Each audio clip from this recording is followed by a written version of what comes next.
Hello everyone, আসসালামু আলাইকুম। আপনারা সবাই কেমন আছেন? আশা করছি আল্লাহর অশেষ রহমতে আপনারা সবাই সুস্থ আছেন, ভালো আছেন। আমরা আলহামদুলিল্লাহ ভালো আছি।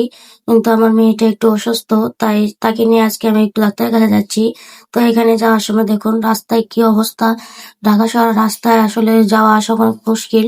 তো এখানে অনেক প্রচুর পরিমাণে জ্যাম ছিল।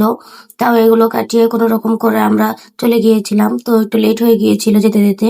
তো তারপরে যে এখানে তো পরীক্ষা করা লাগবে, সেজন্য এই পরীক্ষার জন্য এটা নিয়ে নিয়েছি, রিসিপ্টটা নিয়ে নিয়েছি। নিয়ে এখন এখনো ওয়েট করছিলাম পরীক্ষা হলে যাওয়ার জন্য।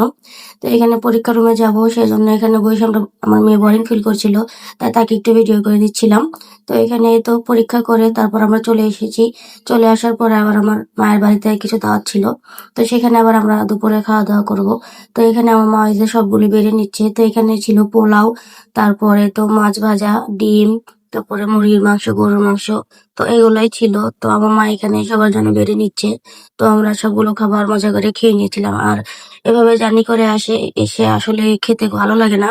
তো কোনোরকম ভাবে খেয়ে নিয়েছিলাম। তো এখানে তো আমার গরুর মাংসটা বেড়ে নিচ্ছে। তো সবগুলো খাবার দেখতেও আর খেতেও খুব মজা হয়েছিল। তো এখানে দুপুর আমরা ওগুলো খেয়ে নিয়েছি। আর এখন রাতে আমাদের তো খেতে হবে। সেজন্য রাতের জন্য এখন আমরা ঘরে কিছু হালকা পরিমাণে কিছু রান্না করে নিচ্ছি। তো এখানে ভাবলাম হালকা কি রান্না করা যায়, তাই একটু মাছ ভুনা করে নিচ্ছি। তো এখানে আমি তেলাপিয়া মাছ ভুনা করে নিচ্ছি টমেটো আর পেঁয়াজ দিয়ে। তো এখানে মাছটা ভুনা করার জন্য আমি এখানে পেঁয়াজের সাথে আদা রসুন বাটা, হলুদ মরিচ সব ধরনের মশলা পরিমাণ মতন দিয়ে দিয়েছি। তো এখানে এই তো আমি মশলাটা সুন্দরভাবে কষিয়ে নিয়েছি, একদম তেলাটা পর্যন্ত সুন্দরভাবে কষিয়ে এখন এখানে আমি টমেটো গুলো দিয়ে দেবো। তো টমেটো দিয়ে পরিমাণ মতন পানি দিয়ে একবারে জলের পানি দিয়ে আমি একদম বসিয়ে দেবো, কারণ টমেটো গুলো আবার কষাতে গেলে একদম গলে যায়। সেজন্য একটু আস্তে আস্তে রাখার জন্য আমি এখানে আগে পেঁয়াজটা কষিয়ে নিয়েছি। তারপর আমি টমেটো গুলো দিয়ে জলের পানি দিয়ে এখন আমি এখানে মাছ ভাজাগুলো দিয়ে দেবো। তো এখানে আমি মাছগুলো সুন্দর করে কড়া করে ভেজে নিয়েছিলাম। তো এখানে তো মাছগুলো দিয়ে এটাকে এখন সুন্দরভাবে পরিমাণ মতন পানি দিয়ে দিয়ে শুকনো করে রেখে দেবো।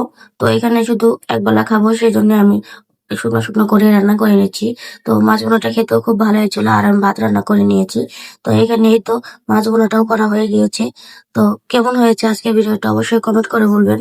আর আমি কোন জায়গায় গিয়েছি, যদি এই জায়গায় কেউ হয়ে থাকেন কমেন্ট করে বলবেন। আল্লাহ হাফেজ।